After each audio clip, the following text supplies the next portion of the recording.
Warning. Tonight's program may contain adult language and is for mature audiences only.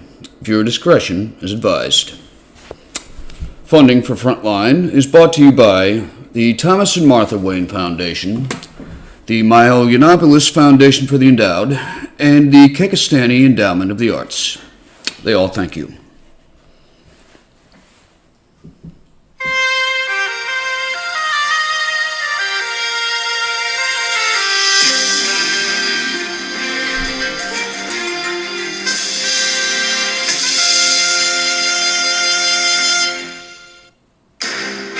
Tonight on Frontline, Kekistan, Pepe and the Cult of Kek. Who is Pepe? Is he really a racist frog? Why is he so sad? And where is Kekistan? Find out all this tonight on Frontline. Filling in for Kent Wallace, I'm Jim Hoel. Thank you and good evening. I'm Jim Hoel. Kent Wallace is on assignment.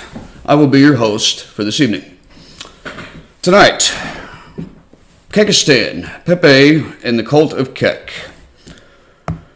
Where do we find this green frog? Is he really a racist? To find the answers to these questions, one must go where one must go to find them, the internet. After researching and reaching out to Dr. Stephen Strange, it was revealed that no, indeed, Pepe is not a racist frog, because frogs cannot be racist. This is the opinion of someone who is very skilled in the mystic arts, and Frontline does not share the opinions of outside sources. However, after consulting with Dr. Strange, it was revealed that he does not believe Pepe to be a racist frog indeed. But what is his real story? Well,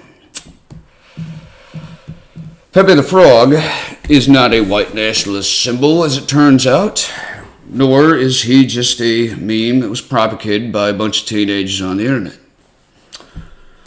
Pepe the Frog is a modern-day avatar of an ancient Egyptian deity, accidentally resurrected, apparently, by the online image board culture. That is quite a revelation, as we have come to find out.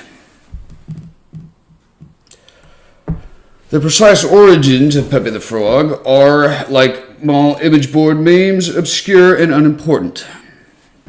All you really know is that sometime in around 2010, apparently, a sad-looking cartoon frog began to trend among posters on the one place where most people won't dare to go. I'm talking about a place that very few make it out of alive. It is a place that only the brave dare to venture. That place is 4chan. A website believed to be named after four Chinese men named Chan got together and decided to call it 4chan, or perhaps in reference to Jackie Chan. That has not yet been made clear. However, what little we know about 4chan is this. It is a dark, dark place where basically it has been described as the Wild West of the internet. The Wild West of the internet. There are no rules. There are no laws. They have ceased to exist. Basically, on 4chan, you do as you please. And no one asks questions, and no one dares want to know the answers either. And that is 4chan. However, in search of Pepe the Frog, it took us to 4chan.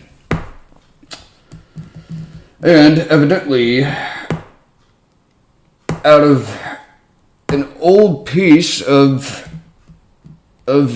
imagery, a seemingly sad, cartoonish green frog somehow wound up on the 4chan image board.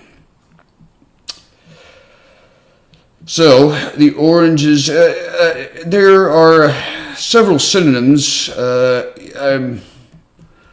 in understanding a sad-looking cartoon frog. I don't even know what the hell people are trying to say. Oh, God, I can't wait till Kent gets back. Anyway, the synonym is meaning rose to the common use of kek. And that's where we come to kek. So, Frontline wants me to report on kek. So, we'll keep kek in mind for later. It is a Korean language, popular video game, World of Warcraft. I did not know that. So, World of Warcraft comes into play here. So, for those of us following, we have Kekistan, we have Pepe, we now have kek, we now have Warcraft. We have 4chan. I mean, my God, you throw in. We're pretty much filling up to the brim here today. Now, I suppose from 2010, for a few years, Pepe kind of hung around the 4chan image boards. Evidently, he was a favorite among Hoel. Doesn't surprise me. Hoel, or Polacks, as they like to call them, they tend to... they're either the funniest sons of bitches you ever seen in your life, or they're your worst nightmare. I can report that. So I urge caution if you want to venture into this neck of the woods. So, like I said, this is for adults only, and this is for mature audiences. So if you're going to venture into Hoel, you better know what you're getting into, and they'll eat you alive. They'll eat you alive. They seem to be at a constant battle with B. I don't know how that started, but this is why we're reporting on this, to inform the public. So. Now, this is where it ties into the 2016 election. And this is where it caught my eye, even. The first time I saw Pepe, the green frog, was an avatar on a Twitter page. Twitter was of a famous Cleveland Indians pitcher, Ricky the Wild Thing Vaughn. That was the first time I ever saw an image of Pepe on Rick the Wild Thing Vaughn's Twitter. He has since, unfortunately, received the Twitter death penalty for, I guess, having a good time on Twitter. Him along with the likes of Milo and several others, have unfortunately received the Twitter's death penalty. Which, if you're an American, don't be for the Twitter death penalty. We believe in saving tweets, not killing them. But that was a public service announcement. Anyway, back to this story. Pepe the Frog had become the unofficial mascot of 4chan's Politically Incorrect. Or Poll, as they call it. As I said, Poll is where the unspoken outsiders of the millennial culture gather. And here you'll find the lonely, the depressed, the socially... Oh, yeah, that's for damn sure. Generational dropouts, all shades of disenfranchised youth. And an unshakable underdog mentality that pervades the forum's very kilobyte. That's pretty good. That's pretty accurate, actually, yeah. As I said, it's basically the Wild West of the internet. Or Larry Flint's Hustler Club. I mean, either way, doesn't matter. Now, there is, however, a very distinct fact that I have to mention here. To call this place a white nationalist or an alt-right message board is categorically 100% unequivocally false and not true. In my opinion, you can't really call this anything. It's a bunch of nonsense. To categorize it is doing yourself a disservice. You will drive yourself crazy. So save yourself the headache and just accept it for what it is. A bunch of guys screwing around on the internet having a good time. All right, they're not. I mean, come on. Certainly, there may be some off-color commentary and content on that particular page, but really, it's not as what it seems. So, it's not as what it seems. Keep that in mind. It's not as what it's. Not everything is what it seems. Many people have made that mistake, and it's not a mistake that they take lightly. So, so trust me. If you call them, if you try to call them all racists, do so at your own peril. But it pretty much is, like I was getting to, it's a place of chaos. So, like I said, you categorize it as doing it yourself a disservice. It's a place of utter chaos. When Donald Trump came along in 2015, well, of course, this is like a fairy tale, so it's a love story. He immediately became Poll's candidate of choice. And it wasn't long before Trump was made with Poll's beloved mascot in the typical image board fashion. So they merged Pepe with Trump, which is when you got the first of the really, really disastrous associations that the mainstream media referred to as racist and white nationalist and anti-Semitic and whatever. Every word in the book. Saying this about a green frog. That's the mainstream media for you. But anyway, so that went on. And basically all you need to know after that is 4chan, but the legend continued to grow throughout the campaign. And basically it lit off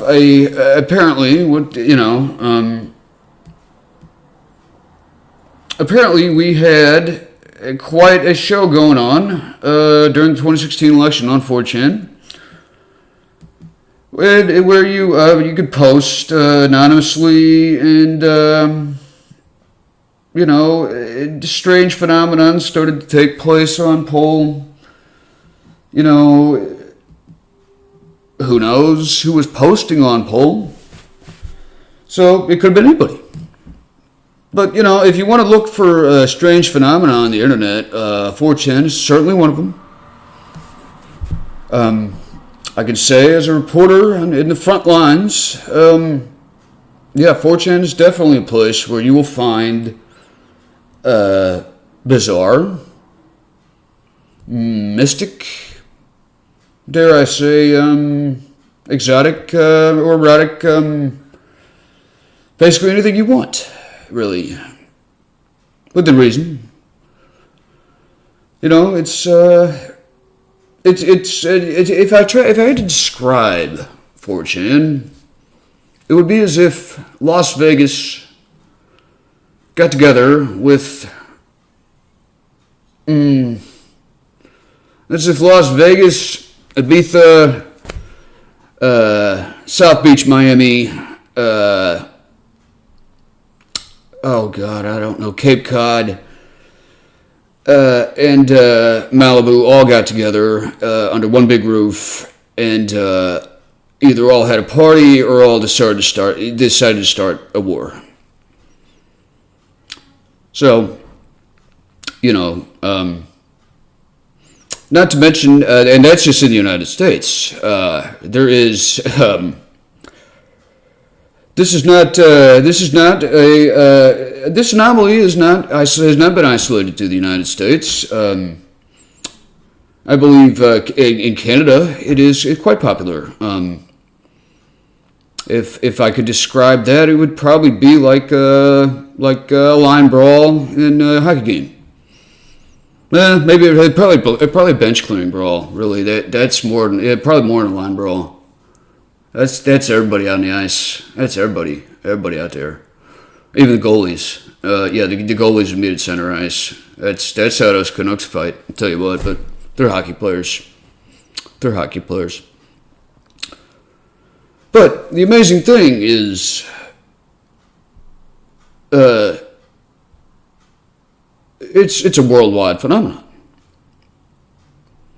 Pepe the Frog, 4chan, Kekistan, and Kek is all a worldwide phenomenon.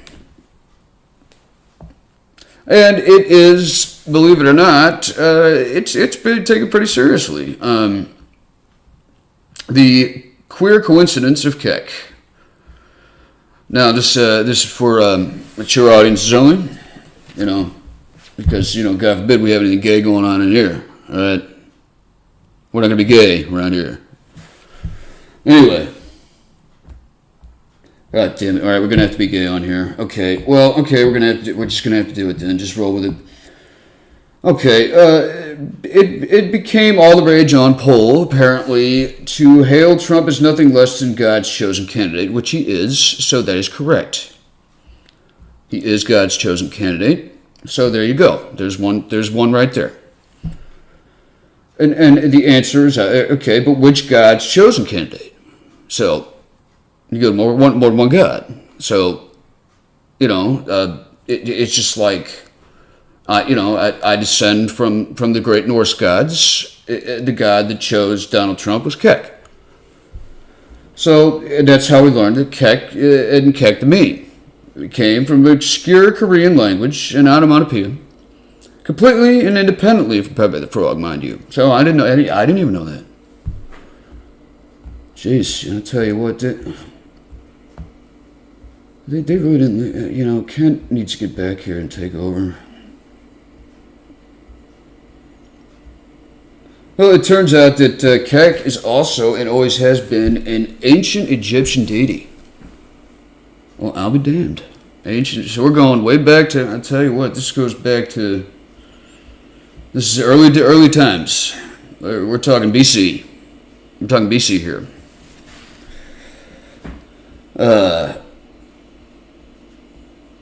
So,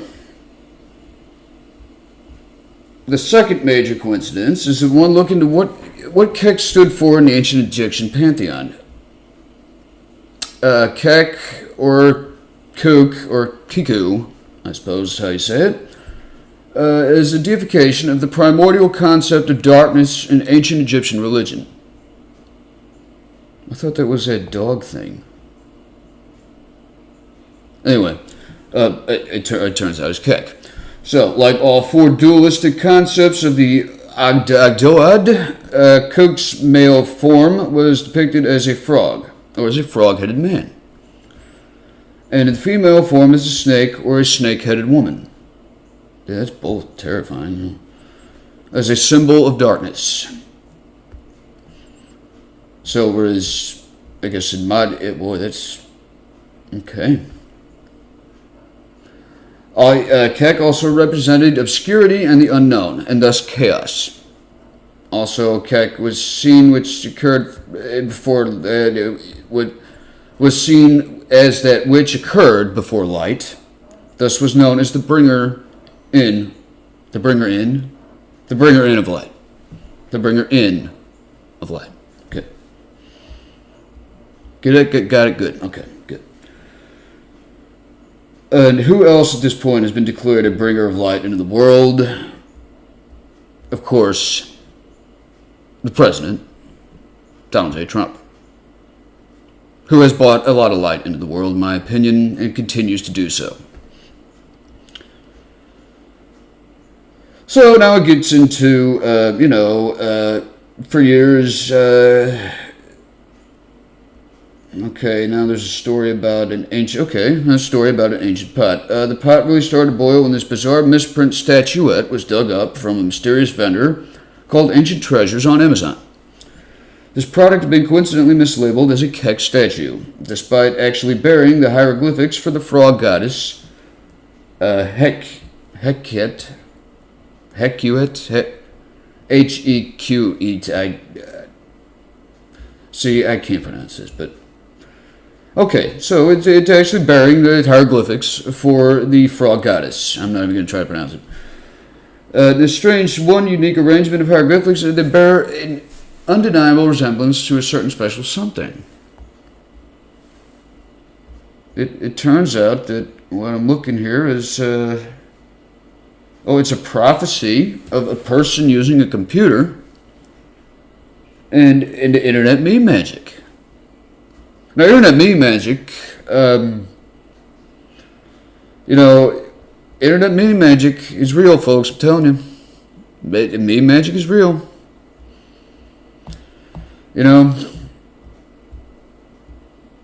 Now, Pepe and Kek emerges in plain sight on September 11th. Oh, come on.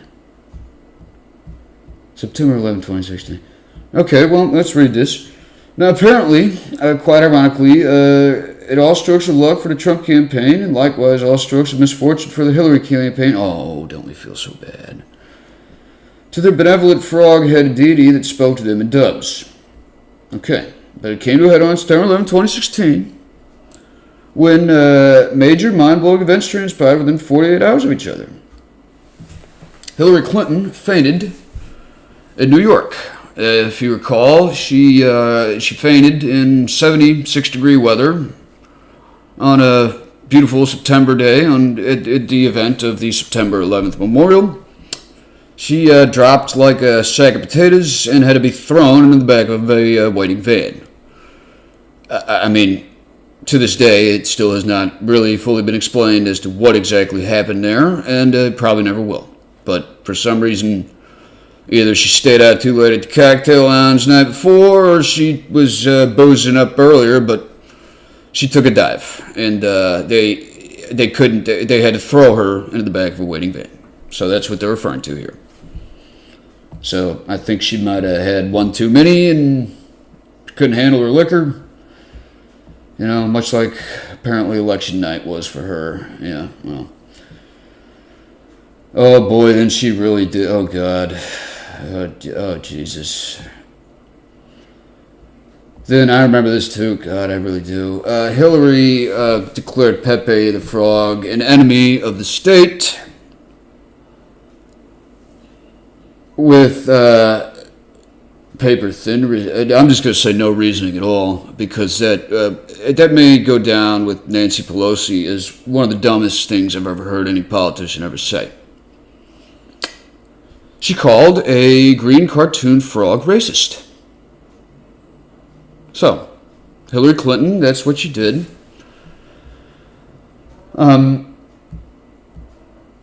So, basically, then Pepe the Frog, much thanks to Hillary Clinton, who, she's the one who turned it into a racist thing. I mean, all the racists started using it after her. So she made it a racist thing, but whatever. That's how stupid she is. So anyway, a bunch of racists started using it, and then it didn't become fun anymore for a while. But, I always thought the thing was hysterical. Be honest with you. First time I saw that thing on, Ricky Vaughn, I don't know where you are, but man, I hope you're still out there somewhere. Miss you, big man. Keep throwing the heat. Keep throwing the heat. So, Kek and Pepe's musical anthem was then discovered on YouTube. 4chan contributors discovered an old track from the 80s. It's called Chatelet. And if you haven't heard it, I would recommend listening to it because it's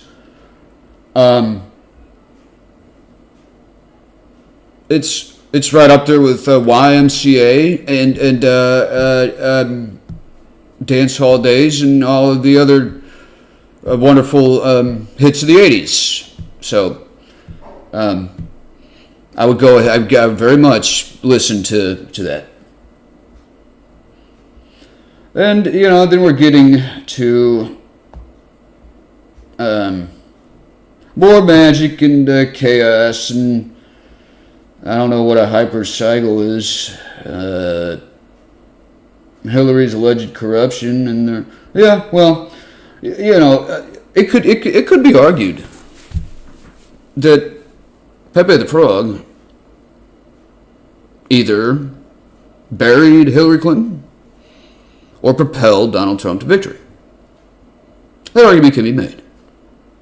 And yeah, I'm saying that as factually, that argument can be made. So, not everything is what it seems. Remember that. Things can take effect and take hold in ways you may not have thought of before.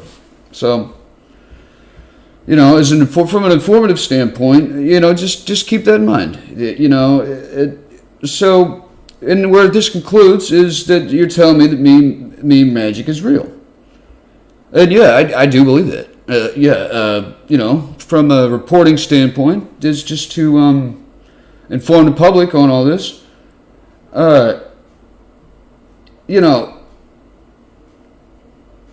Masters of the mystic arts tend to use meme magic, memetics. If you begin to fully understand where real magic come from and simple human attention and the science of quantum physics is rapidly bringing reality of magic to light, Chatelet. So, it gives a couple of examples, and hopefully we'll link to this because it is very informative. But anyway, keep an eye on the cultofkek.com for big things on the horizon. Okay.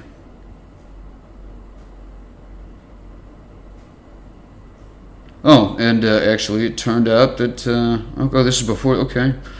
Well, and you know what, Donald Trump won in the end.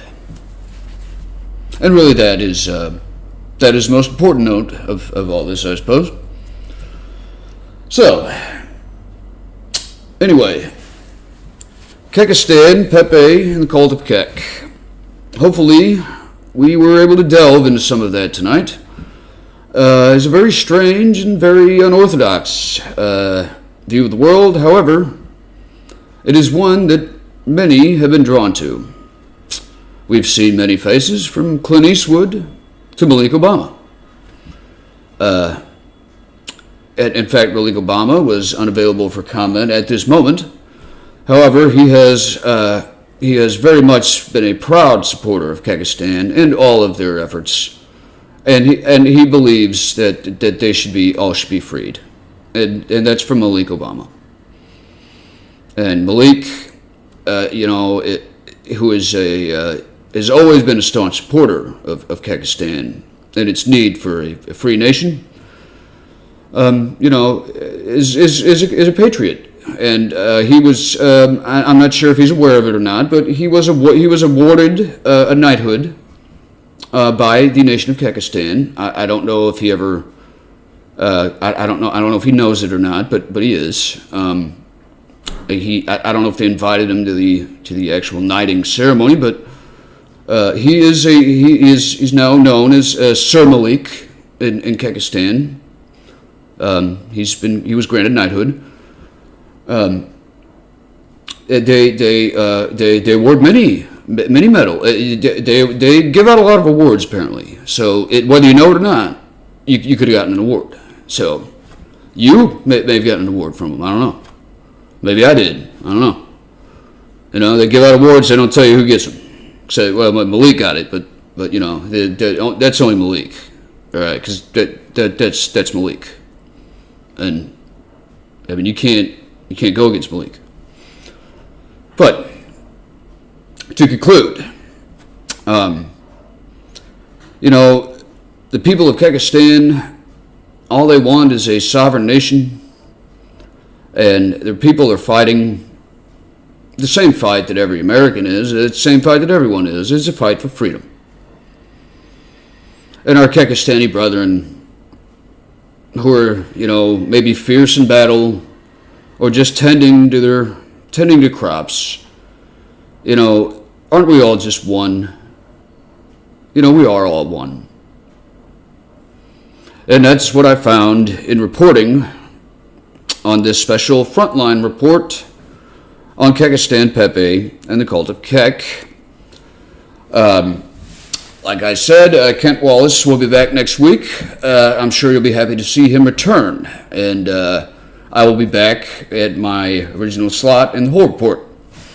What have we got? Coming up next is Painting with Bob Ross. So enjoy Painting with Bob Ross. For Frontline, I'm Jim Hoel. Good night and have a good evening.